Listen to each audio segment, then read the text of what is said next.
আপনার এই নির্বাসিত জীবনে প্রথম একটা মিডিয়ার সাথে আপনি এতদিন আমাদের সাথে অডিওতে কথা বলেছেন, ভিডিওতে এসছেন, এর জন্য আপনাদেরকে অভিনন্দন। আপনাকে আবারও শুভেচ্ছা, ধন্যবাদ। ওবায়দ ভাই, গত বছর এই সময় বাংলাদেশে আপনি দ্বিতীয় প্রধান ব্যক্তি ছিলেন একটা নির্বাচিত সরকারে। আন্দোলন করেছে, সামাল দিয়েছেন, প্রতিদিন মিডিয়ার সাথে কথা বলতেন। আজকের সময়টাকে আপনি কিভাবে মূল্যায়ন করবেন? একটা বিষয়ে দুটো ঘটনাই একরকম। সেটা হচ্ছে রাজনৈতিক সংকট। সংকটের স্বরূপটা তখন ছিল একরকম, এখন আরেক রকম। তখন একরূপ, এখন অন্যরূপ। তখনকার প্রেক্ষাপট আর এখনকার প্রেক্ষাপট দুটো ভিন্ন বিষয়। তখন ছিল মুক্তিযুদ্ধের মধ্য দিয়ে স্বাধীনতা সংগ্রামে সোনালী ফসল, স্বাধীন বাংলাদেশ। আর আজকে রিসেট বাটনে প্রেস করে এক নতুন বাংলাদেশের জন্ম, একটা জঙ্গিবাদী উত্থান আমরা মোকাবিলা করছিলাম। আমি স্পষ্টভাবে বলতে চাই, ৭১-এ আমরা বিজয়ী হয়েছিলাম, আজ সে বিজয় পরাজিত।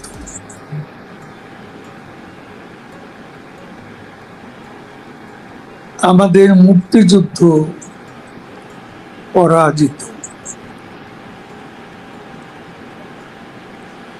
আমাদের জয় বাংলা রণধ্বনি পরাজিত।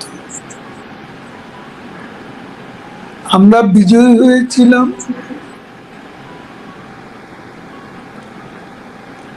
কিন্তু এখন মনে মনে ভাবি এই বিজয়কে আমরা কতটা সংহত করতে পেরেছি। বারে বারে নেপোলিয়নের একটা কথা মনে পড়ে,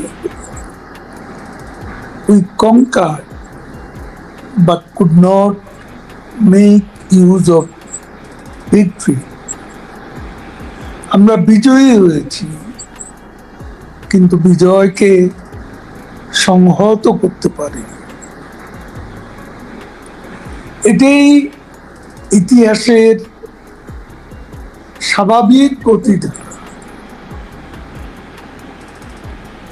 একটা যুদ্ধের ডিফিটেড ফোর্সেস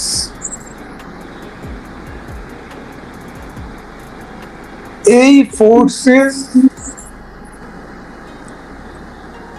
একটা সময় বিজয়ী যারা, তারা বিজয়কে কনসলিডেট করতে যদি ব্যর্থ হয়,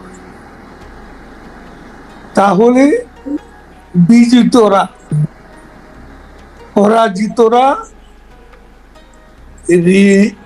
রিমার্চ করে। আমার কাছে বাংলাদেশের বাস্তবতা এরকম কিছু মনে হয়। আপনি বলেছেন বিজয়কে আপনি সংহত করতে পারেন নাই। 15 বছর ক্ষমতায় ছিলেন, টানা 15 বছর।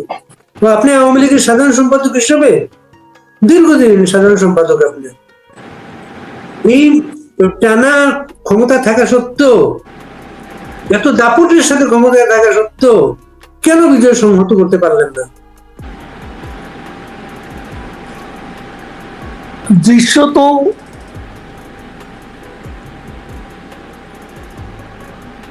আমাদের নেত্রী প্রধানমন্ত্রী শেখ হাসিনা, তিনি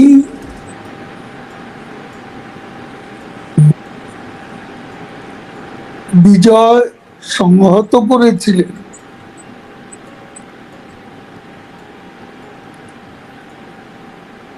অসম সাহসী পরাজিত শক্তির বিরুদ্ধে, তাদের আদর্শ চেতনার বিরুদ্ধে, তাদের অপরাধের বিরুদ্ধে, যেমন যুদ্ধাপরাধীদের বিচার, মানবতা বিরোধী অপরাধীদের বিচার, এছাড়া অনেকগুলো জঙ্গি ঘাঁটিতে হামলা চালানো হয়েছিল, যেমন হলিয়াটিজেন, যেমন সিলেট, যেমন ঢাকার আশকোনা, আজিমপুর, ময়মনসিংহে রাস্তায় জঙ্গি হামলা প্রতিহত করা, এরকম অনেকগুলো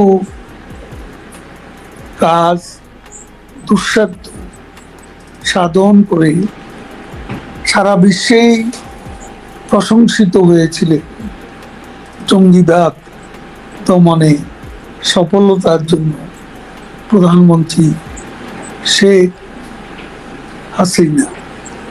কিন্তু একটা বিষয়, যেটা ওই পরাজিত শক্তির আন্ডারগ্রাউন্ড যে অ্যাক্টিভিটিস, সেই অ্যাক্টিভিটিস বিভিন্ন কারণে সেগুলো আমাদের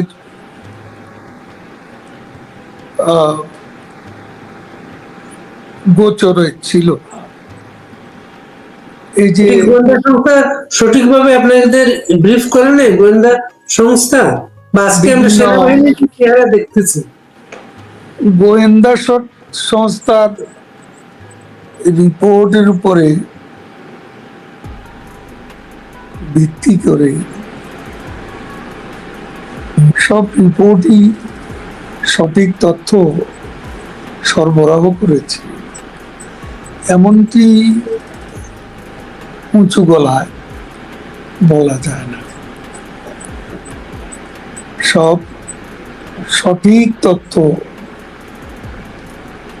সঠিক সময় যদি পাওয়া যেত, তাহলে 5ই আগস্টের যে জঙ্গিবাদী উত্থান, এরকম উত্থান সে সময় সংগঠিত হতে নাও পারত। বাংলাদেশ সেনাবাহিনী কি আপনাদের বিট্রে করেছে? আমি টোটাল সেনাবাহিনীকে দোষারোপ করতে চাই না। সেনাবাহিনী বিষয়টা আমরা গত 10-11 মাস ধরে আমাদের নেত্রী এবং আমরা আর সহকর্মীরা যারাই বিভিন্নভাবে বক্তব্য দিয়েছি, আমরা সেনাবাহিনীকে টাচ করিনি। তাদের ভূমিকাটা আমাদের কাছে ক্লিয়ার ছিল। আমরা তাদের নিরাপত্তা লক্ষ্য করেছি। 5ই আগস্টে যখন কারফিউ বলবৎ ছিল, তখন আমাদের কাছে মেসেজ ছিল জমায়েত না হতে। সেখানে এই কারফিউর মধ্যে এই যারা সেদিনের জঙ্গিবাদী হামলা সংগঠিত করছিল, তাদের সমর্থকরা, তাদের নেতাকর্মীরা বড় বড় মিছিল করে ঢাকা অভিমুখে সেনাবাহিনীর চোখের সামনে নাকে ডগা দিয়ে তারা বিক্ষোভ স্লোগান দিতে দিতে ঢাকামুখী অভিযাত্রা করতে থাকে। সেনাবাহিনীর সমর্থন ছাড়া এগুলো সম্ভব ছিল? এখন তো সেটাই আমরা ভাবছি। যখন গোপালগঞ্জে নিরীহ মানুষের উপর শান্তিপূর্ণ প্রতিবাদী মিছিলের উপর আমাদের সেনাবাহিনী গুলিবর্ষণ করে মানুষ হত্যা করে, যখন দেখি সেনাবাহিনীর এক সদস্য দীপ্ত সাহা নামে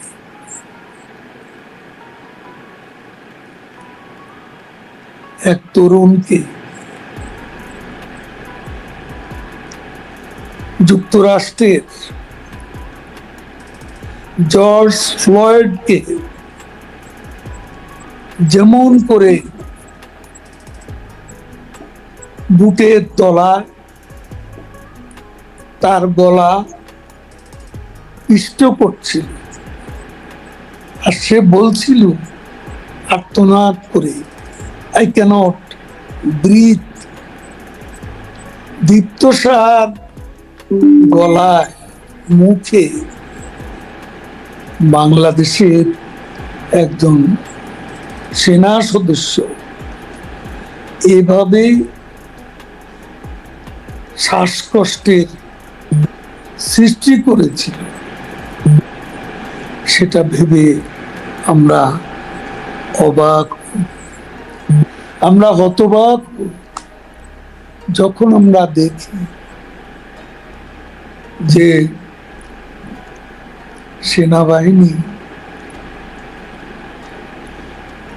মাস্তানির জন্য, গুন্ডামির জন্য, সন্ত্রাসের কারণে, চাঁদাবাজির কারণে ইতিমধ্যে কুখ্যাত ইউনূসের তল্পিবাহক সদ্য গঠিত এনসিপির নেতাদের পাহারাদার হয়। যখন দেখি সেনাবাহিনীর কনভয় মধ্যে তাদের আশ্রয় দিয়ে পলায়নে সাহায্য করা হয়, সেনাবাহিনীর এ দায়িত্ববিদ তাদের নিয়ম কানুনের মধ্যে পড়ে। তারপর আবার দেখলাম এই যে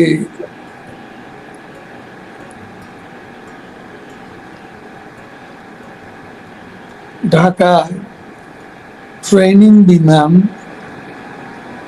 বিধ্বস্ত হওয়ার পর সেনাবাহিনী যেভাবে পরিস্থিতি মোকাবিলা করেছে, এটা তখনকার পরিস্থিতির মুখে তাদের দায়িত্ব জ্ঞানহীন, কাণ্ড জ্ঞানহীন এবং একটা চরম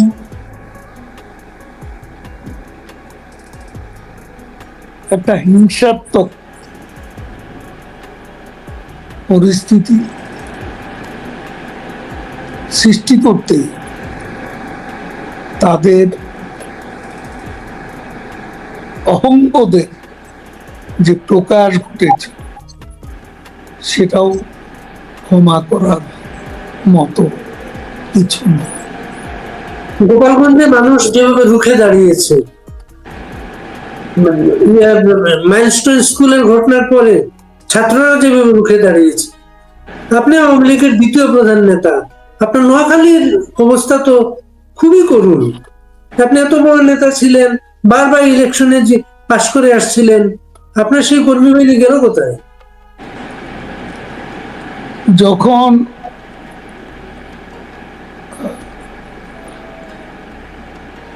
আমাদের রণনীতি, রণকৌশলের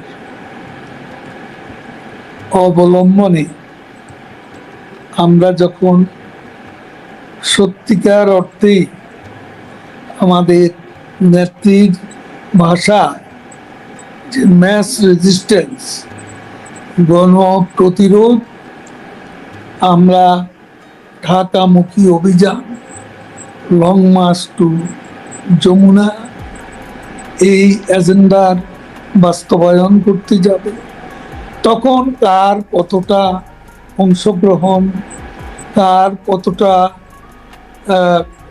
প্রতিবাদী ভূমিকা, প্রতিরোধের ক্ষমতা স্পষ্ট। এখন সারা দেশেই সবাই সংগঠিত হচ্ছে। আপনার খুব আলোচিত একটা শব্দ ছিল কাউয়া। আপনি বলতেন আওয়ামী লীগে অনেক যারা সমাবেশ ঘটছে তারা ডেডিকেটেড না, এই অর্থে বলতেন আপনি। ওইটা কি আজকে বাস্তব অবস্থা দেখা দিয়েছে? দেখুন, আওয়ামী লীগ একটা মাল্টিক্লাস রাজনৈতিক প্রতিষ্ঠান। এখানে বিভিন্ন ধরনের লোক থাকে। ভালো লোক যেমন ছিল, কিছু খারাপ লোকও ছিল, এটা অস্বীকার করার কোনো উপায় নেই। জামাত শিবিরে প্রচুর লোক জামাত শিবিরে প্রচুর লোক আশ্রয় নিয়েছিল। আর সেটা হয়তো কোনো কোনো ক্ষেত্রে সে অনুপ্রবেশের বিষয়টি আমরা বুঝতে পারি, এবং 5ই আগস্টের পর এটা দিবালোকের মতো পরিষ্কার। কারণ সেদিন ছাত্রদের আবেগকে যারা পুঁজি করে জঙ্গিবাদী উত্থানের সাথে সংযুক্ত করে তখনকার এবং আজকের এনসিপি নামের নেতৃত্ব নতুন দলের ইউনূস বাহিনীর যে নেতাগুলো, এদের স্বরূপটা ইতিমধ্যে উন্মোচিত হয়েছে।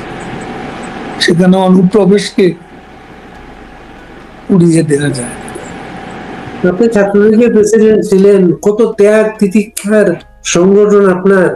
সেই সংগঠনটায় ঢাকা ইউনিভার্সিটিতে জামাত শিবিরের লোকজন গুরুত্বপূর্ণ পদে ছিল, তারা প্রকাশ্যে বেরিয়ে এসছে, বলতে তাই হেলমেট ব্যবহার করতো তাদেরকে আড়াল করার জন্য। আর আপনাদের নাম হতো হেলমেট ভাই।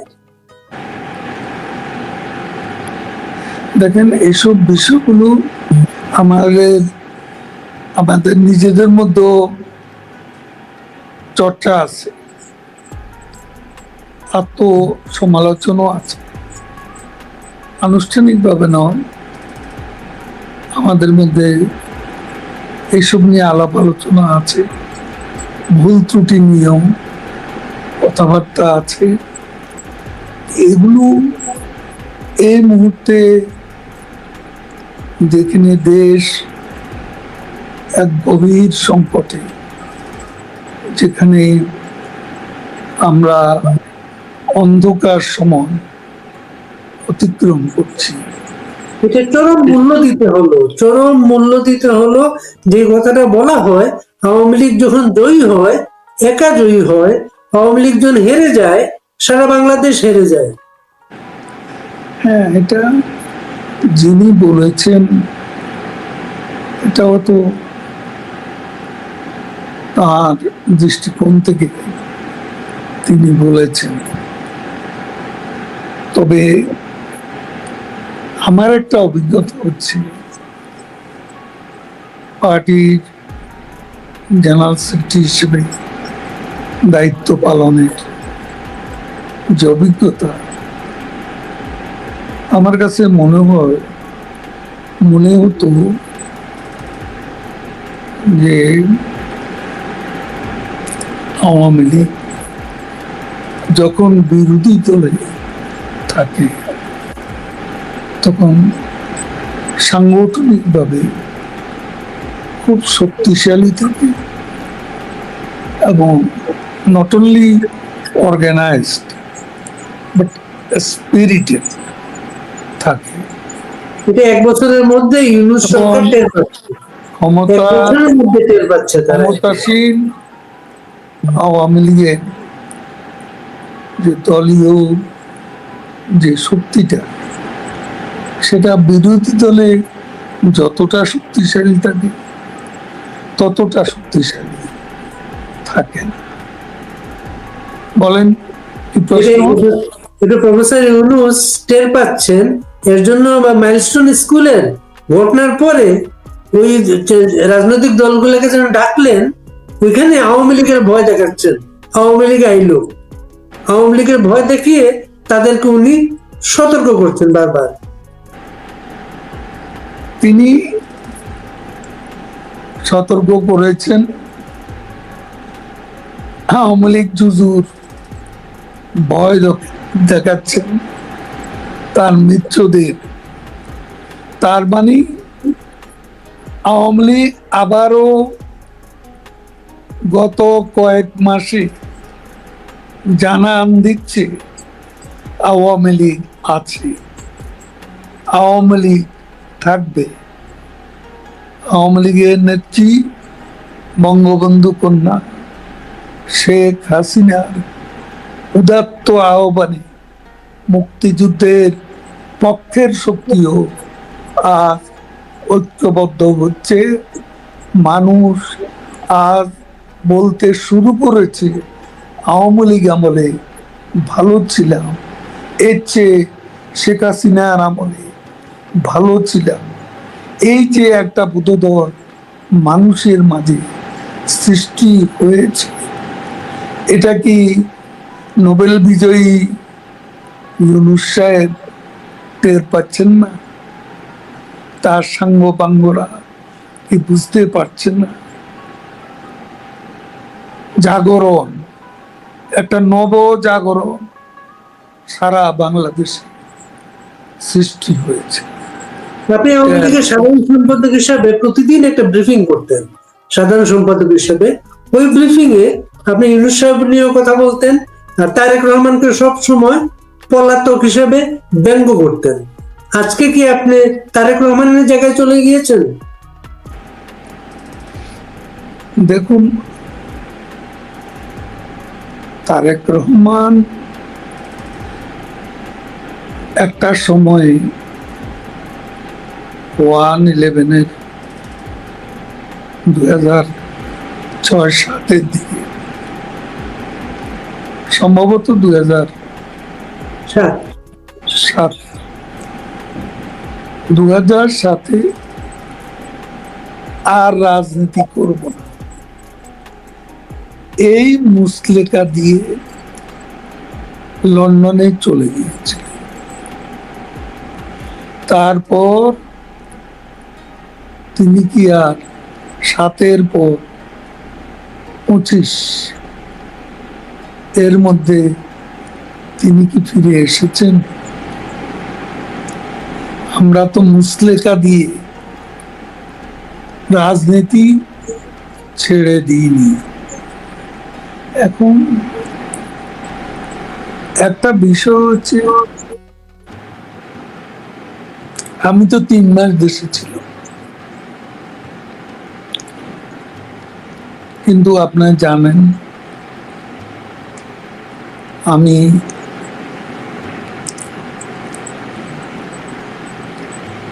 মৃত্যু থেকে একেবারে কাছে ছিলাম। যখন আমাকে অসুস্থ অবস্থায় সিঙ্গাপুর নিয়ে যাওয়া হয়, সেখানে আমার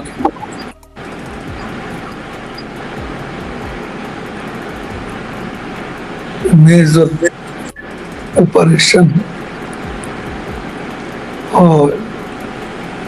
এরপরে আমাকে নিয়ম কানুন মেনে চলতে হয় এবং কিছু মেডিসিন, অনেকগুলো মেডিসিন সকাল দুপুর বিকেলে রাতে আমাকে মেডিকেশন আমার জন্য, বেঁচে থাকার জন্য জোর দিচ্ছিল, সুস্থ থাকার জন্য জরুরি ছিল। 3 মাস পর্যন্ত ছিলাম দেশের অভ্যন্তরে। 3 মাস দেশে কোথায় ছিলেন এটা কিন্তু কখনোই বলেন নাই, কিন্তু আপনি কখনো বলবো না, কাউকে বিপদে ফেলবো? কোন জেলা এটা কি বলা যায়? হ্যাঁ, কিছুই বলবো না। বাংলাদেশে ছিলাম, বাংলাদেশে ছিলাম।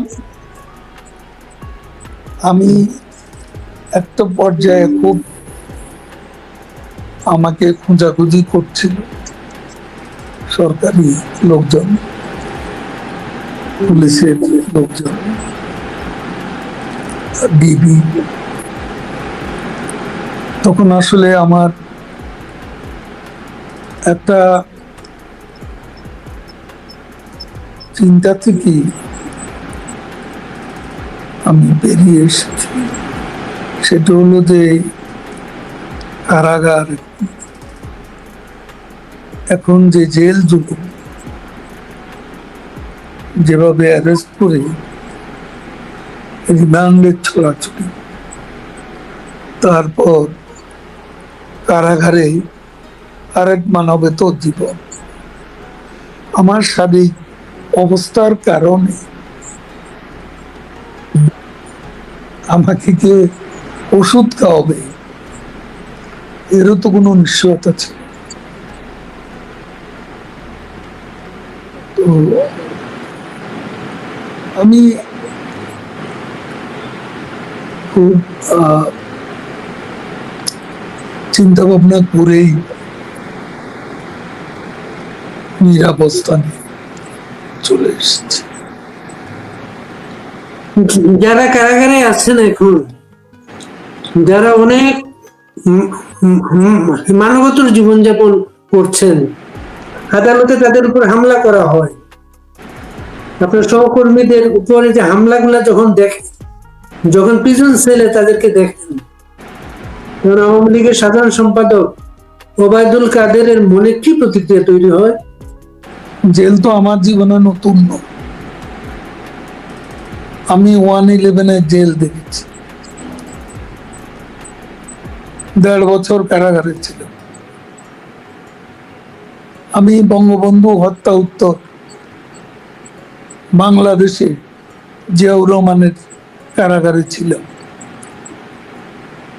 বারে বারে রিমান্ডে গেছি, 2.5 বছর একসঙ্গে জেল কেটেছি। এ জীবনে মোট 4 বছর আমিও কারাগারে ছিলাম। কারাগার কি সেটা আমাকে কেউ চেনাতে হবে না। আর এ সরকারের আমলে যে কারাগার, সেটা আগের যে কোনো সময়ের চাইতে নিষ্ঠুরতম অভিজ্ঞতা। যারা আছে তাদেরকে কিভাবে অপমান, অসম্মানের মধ্য দিয়ে দিন অতিবাহিত করতে হবে সে খবর তো আমরা জানি। আপনারা আপনাদের বাদ দিয়ে বাংলাদেশের রাজনৈতিক ঐক্যমুক্ত করা হচ্ছে। আলী রিয়াজের কমিটি প্রতিদিন সবার সাথে বসছেন এবং নতুন ভবিষ্যৎ বাংলাদেশের রাজনীতি ঠিক করছেন। সেখানে আওয়ামী লীগ মাইনাস। এই রাজনীতি ভবিষ্যৎ কি দেখেন আপনি?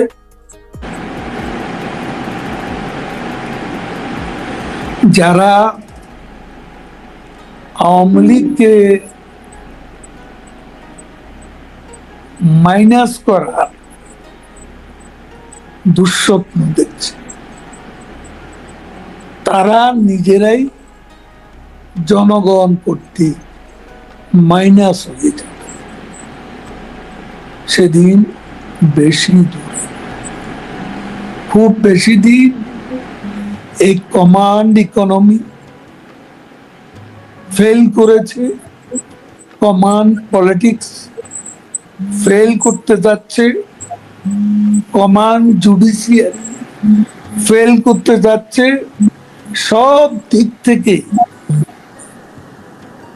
চরম ব্যর্থতা নজির সৃষ্টি করে ইউনুস দমকে বিতাড়িত হতে সেদিন বেশি দূরে। দেশে কি খুব তাড়াতাড়ি নির্বাচন দেখেন? নির্বাচন কি হচ্ছে মনে হয়? নির্বাচন এই দেশে কবে হবে কেউ জানে না। নির্বাচন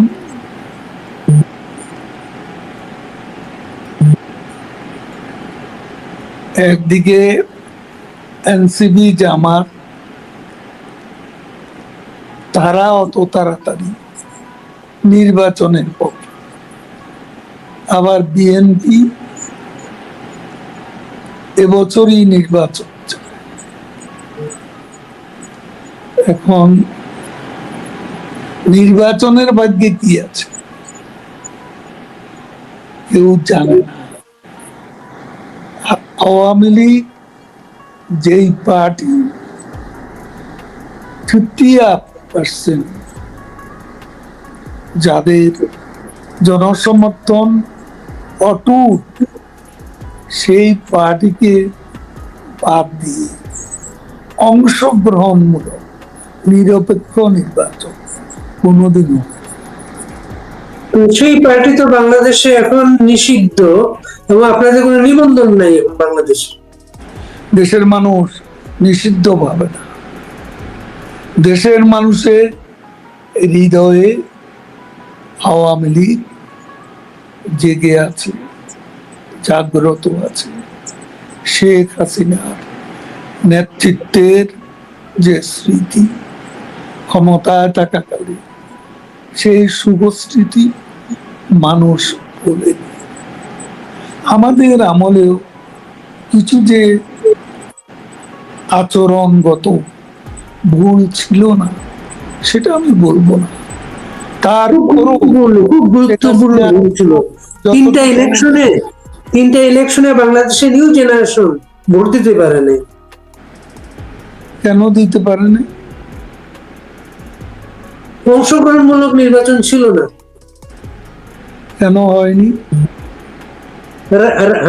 রাতের ভোটের অভিযোগ ছিল।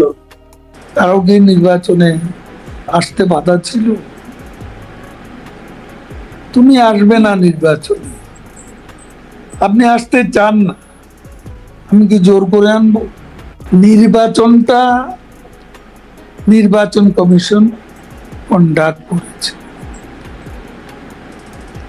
এখানে সরকারের কোনো হস্তক্ষেপ ছিল না।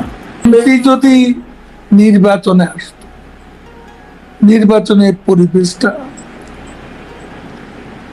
আরেকটু উন্নত। এখন একটা বড় দল যদি নির্বাচনে ইচ্ছে করে নির্বাচনকে প্রশ্নবিদ্ধ করার জন্য না আসে, সেখানে আমাদের কি বলার? আপনাদের রাজনৈতিক কর্মকাণ্ড অনলাইনেই হচ্ছে। অনলাইনে সারা যে যেখানে আছেন নেতারা, তাদের সাথে জুম বৈঠকের মাধ্যমে আপনারা কোনো কর্মসূচি, আরো সংগঠনটাকে বেগবান করার জন্য কোনো নতুন কর্মপন্থা চিন্তা করছেন? এ ধরনের সময়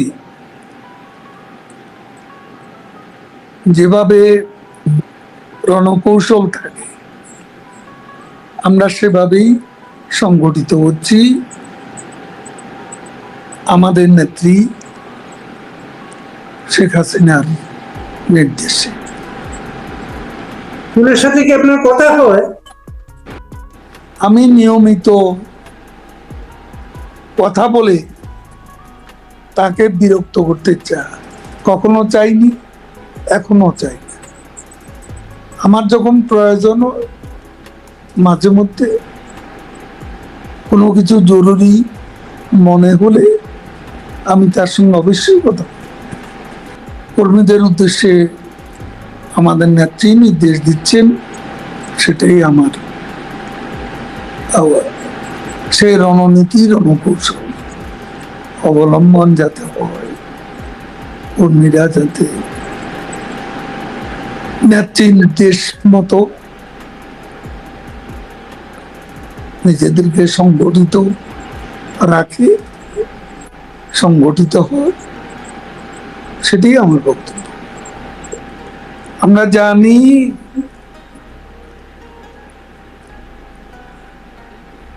মোহাম্মদ ইউনূস তার নিজস্ব দল এনসিপি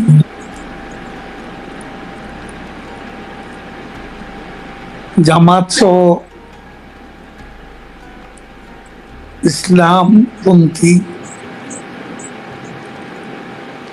জঙ্গিবাদী কয়েকটি দল, বিএনপি, তাদের they are on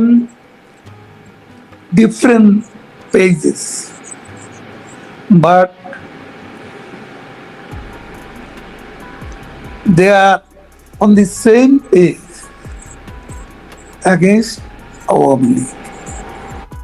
refine Awami লীগের কথা মাঝখানে এসেছিল, রিফাইন আওয়ামী লীগের কোনো সায় শব্দ পাওয়া যাচ্ছে না এখন।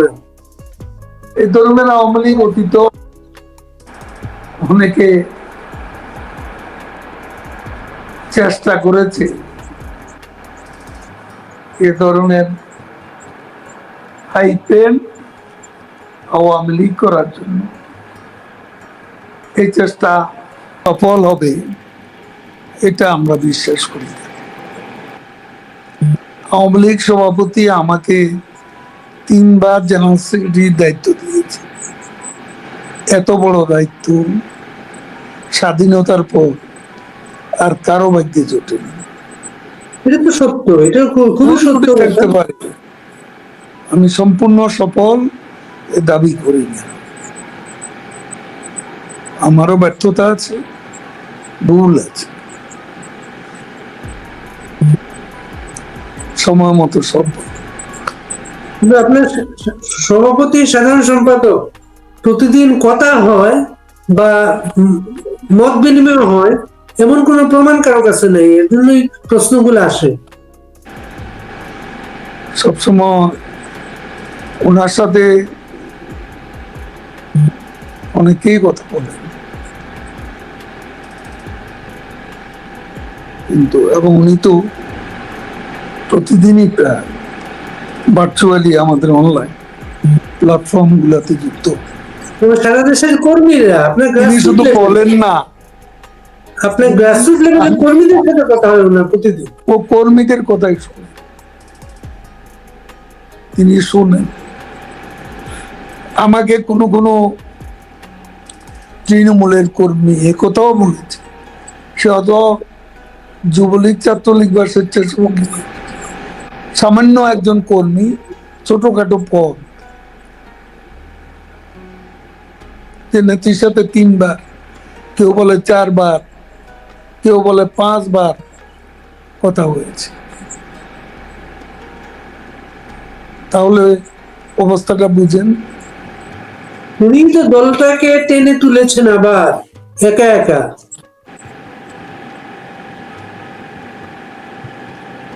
উনি তো